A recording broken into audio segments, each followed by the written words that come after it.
Les damos la bienvenida una vez más aquí en Identidad desde Uruguay, un programa que hacemos gracias a los colaboradores que habitualmente nos traslada y nos comunica Jorge Schneiderman desde Uruguay, desde Montevideo, y hoy volvemos a tener en Radio Sefarad al licenciado Rafael Winter. ¿Qué tal, Rafael? Buenos días, buenas tardes a ustedes.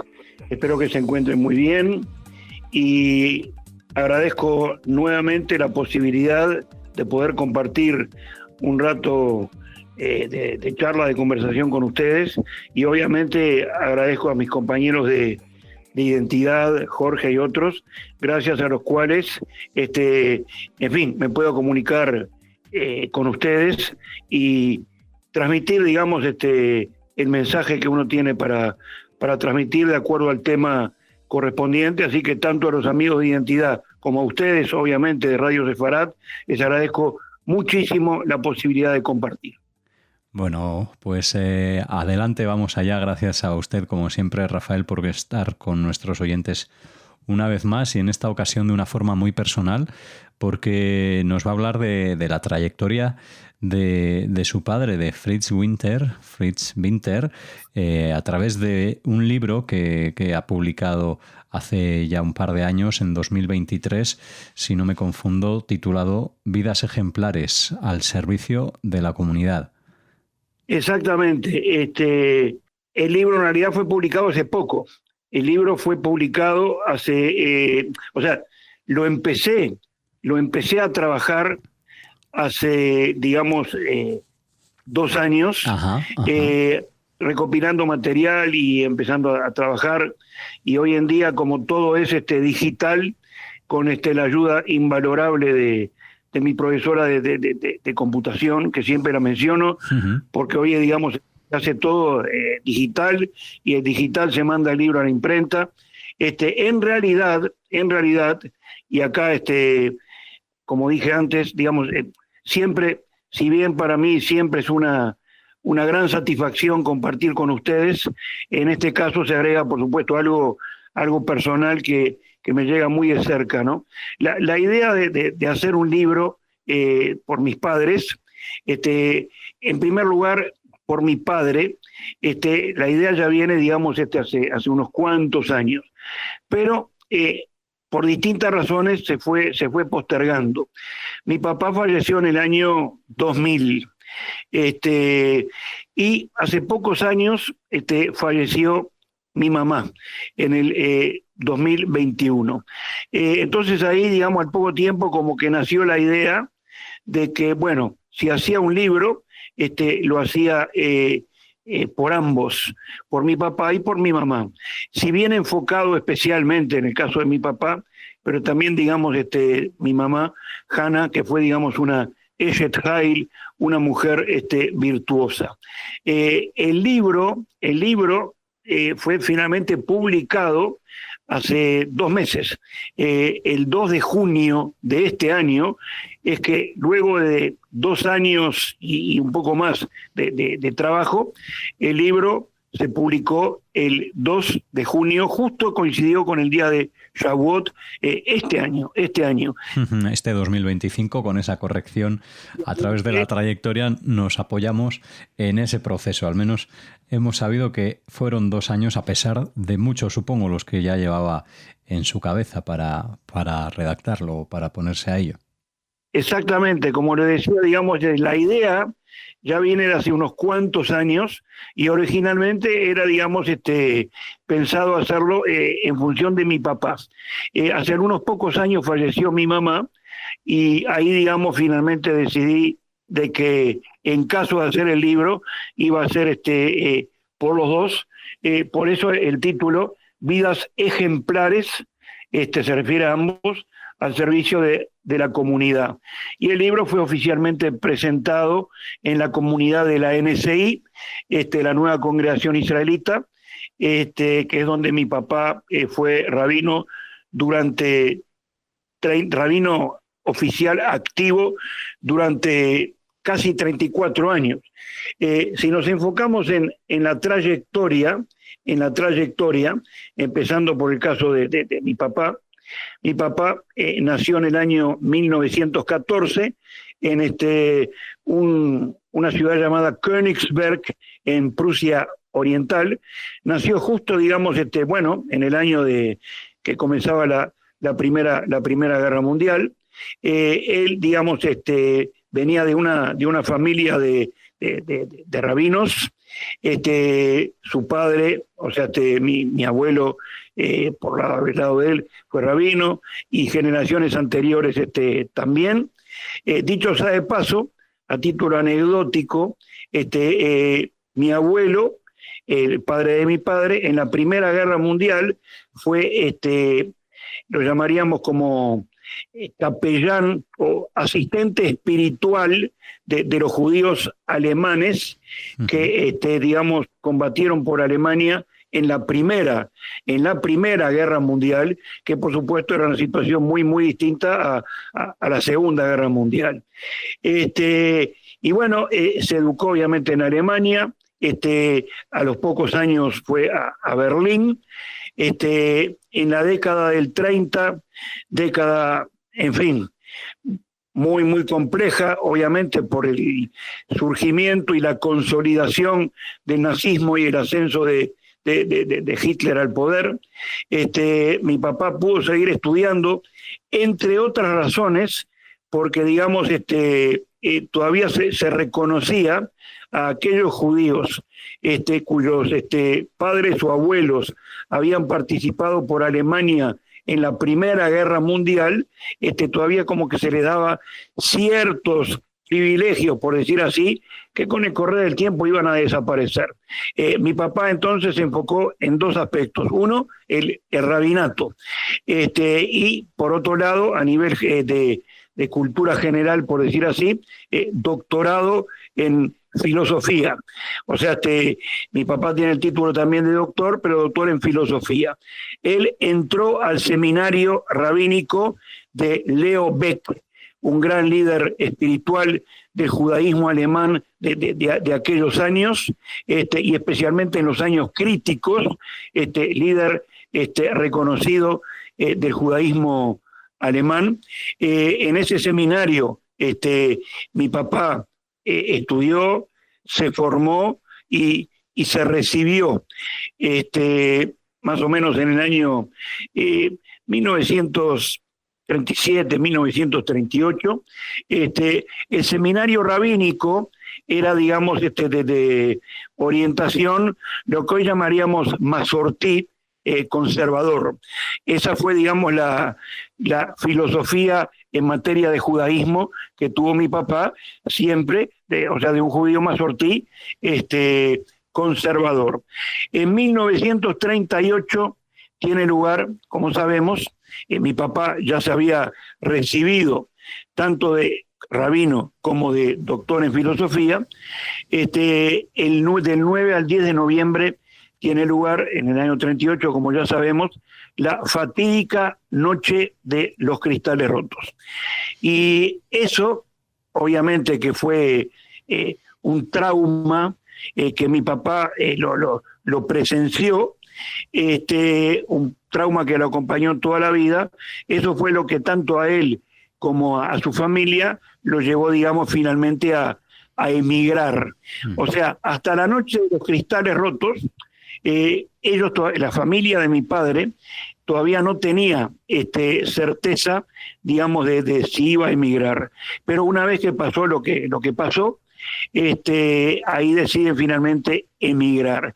Respecto a la Noche de los Cristales y mi padre, obviamente mi padre escribió sobre eso un artículo que se llama Yo fui testigo, que aparece, digamos, en el libro. Uh-huh. ¿Qué quiere decir que fue testigo? Quiere decir de que cuando él, digamos, se levanta de mañana, la noche, digamos, el horror ocurre más o menos de madrugada, entre las 11 de la noche y las 4 o 5 de la mañana. Cuando mi papá se levanta para ir a su lugar de trabajo y empieza a recorrer digamos, las calles de Berlín, ahí ve, digamos, el horror con sus propios ojos, sinagogas destruidas, columnas de humo saliendo de las sinagogas, rollos de la Torá destruidos, gente pisoteándolos, los objetos sagrados, los sidurim, en fin. Finalmente, para hacerlo corto, decide emigrar junto con su familia. La emigración no era fácil porque en una época donde los nazis todavía dejaban salir, con mucha dificultad, pero todavía dejaban salir, era muy difícil encontrar lugares que acogieran a los judíos.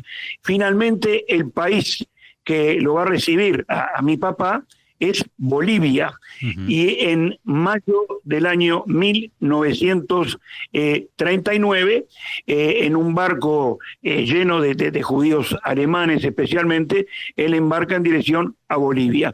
El resto de la familia de mi padre todavía no se conocía con mi mamá, se van a conocer en Bolivia. El resto de la familia de mi padre, por razones que nunca me quedaron totalmente claras, fueron a Shanghái, China, que, digamos, si bien China, Shanghái, no era, digamos, precisamente un hotel 5 estrellas, por decir así, pero, digamos, salvó muchos judíos, igual que Bolivia, y ahí lo importante era, por supuesto, sálvese quien pueda. Mi papá, digamos, fue a Bolivia, vía Chile, Arica, y de Chile, de Arica, toma un tren a Cochabamba. Y él va a ser uno de los pioneros de la comunidad de Cochabamba, de la cual él va a ser rabino en el año, ya era rabino, de 1939 a 1950, el liderazgo espiritual en la comunidad de Cochabamba. Ahí es que conoce, digamos, a mi mamá, que es otra historia. Mi mamá, digamos, judía alemana también, que, digamos, tenía pasaje para irse de Alemania el 1 de septiembre del 39, pero el 2 de septiembre estalló la guerra, entonces recién se pudo ir en 1940 en enero. Se conocieron en Alemania, en Bolivia, mi papá con mi mamá, ahí se casaron, y mis hermanos, por ejemplo, uno de los cuales es rabino, el otro vive en Israel, Alfredo y Heriberto, son bolivianos. Hasta el año 1950. En 1950 queda una vacante en la comunidad de la NSI, Nueva Congregación Israelita, acá en Montevideo, una comunidad que ya se había formado a partir del año 1936, con judíos de origen alemán especialmente, también austríaco, de Centro Europa. El año que viene la NSI cumple 90 años. O sea, cuando llega mi papá, la NSI ya tenía 14 años de existencia. Uh-huh. Y en ese punto, Rafael, en el que comenta que conoció a su madre, no sé si para los lectores que quieran adentrarse en Vidas Ejemplares, ¿forma parte de las historias, de las vivencias de su padre, o continúa hablando de la vida de su obra y demás sobre Fritz?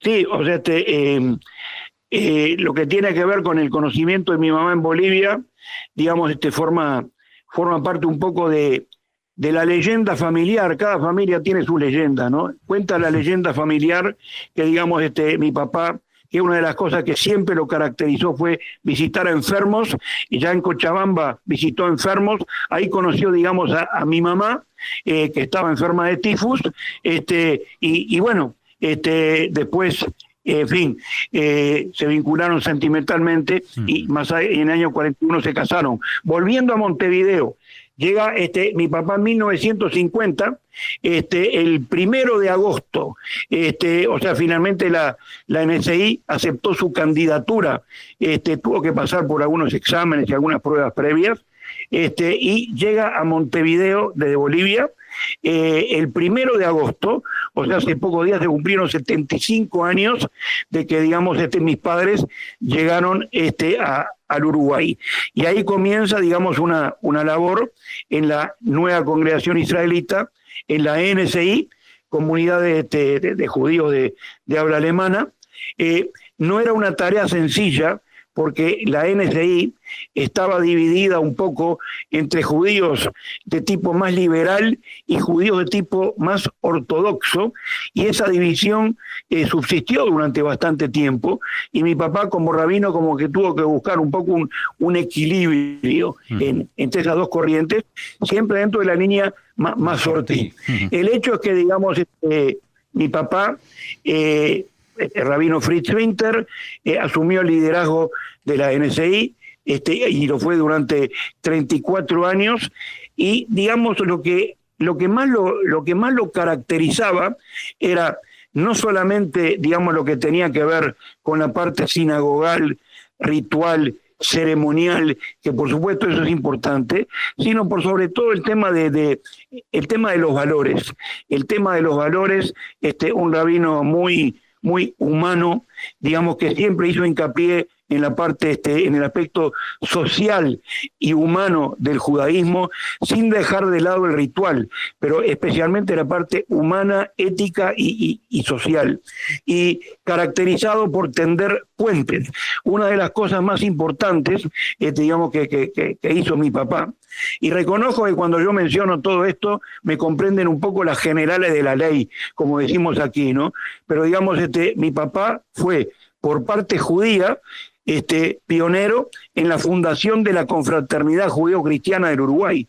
En 1958 nació la Confraternidad Judeo-Cristiana del Uruguay, y por parte judía, mi papá fue, digamos, el pionero de una institución que, digamos, existe hasta hoy y que tiene, digamos, un gran valor moral.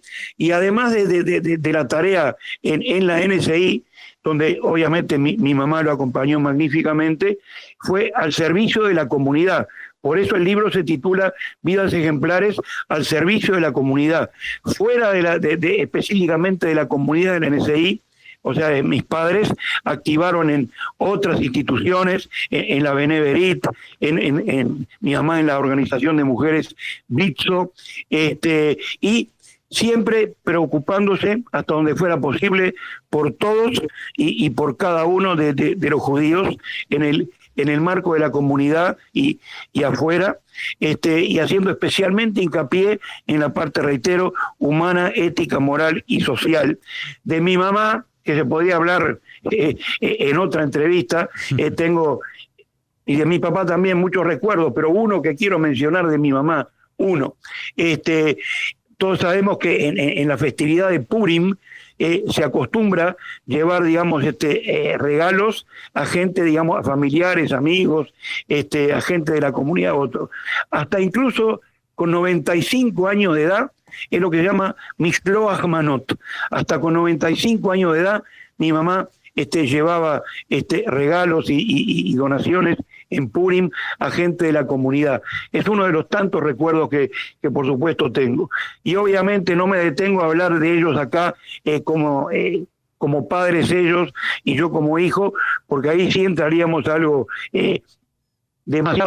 demasiado personal, más allá que obviamente el recuerdo que uno tiene de ellos por sobre todo es obviamente como padres. Bueno, pues un recuerdo, un detalle para recordar a la madre de Rafael Winter en esa festividad de Purim a través de esos regalos, y una vida ejemplar como la de Fritz Winter que nos has narrado hoy aquí, Rafael, a través de esa tan interesante historia que está registrada en Vidas Ejemplares al servicio de la comunidad. Se nos acaba el tiempo. Gracias, Rafael, por compartir con los oyentes la historia de tu familia tan cercana y a través de tantos países, y seguro que en el Uruguay más de una persona que nos escuche estará pensando en tu padre, en Fritz Winter, no solo desde la comunidad judía, sino también de la cristiana, como nos decías, por ser conocido allá.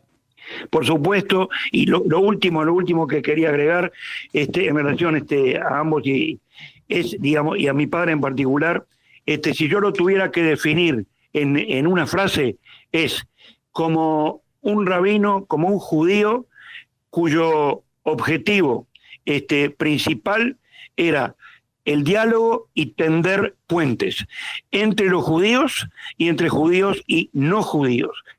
Diálogo y tender puentes, y hacer hincapié no solo en lo que nos separa, sino por sobre todo hacer hincapié en lo que nos une, porque mi papá insistía con el hecho de que lo que nos une es mucho más importante que aquello que nos divide. Bueno, pues desde luego un mensaje que tenemos que continuar, tenemos que mantener y tenemos que ejemplificar. Gracias, Rafael Winter, por contarnos la historia que narras en este libro, como decíamos. Y gracias a todos los oyentes por escucharnos aquí en Identidades de Uruguay. Hasta la próxima. Muchas gracias, queridos amigos, y gracias por darme nuevamente la posibilidad de compartir con ustedes, y en este caso con algo muy personal, además de la importancia que puede tener a nivel comunitario.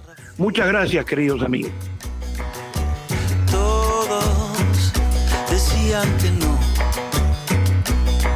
cuando dijo que sí, Bolivia.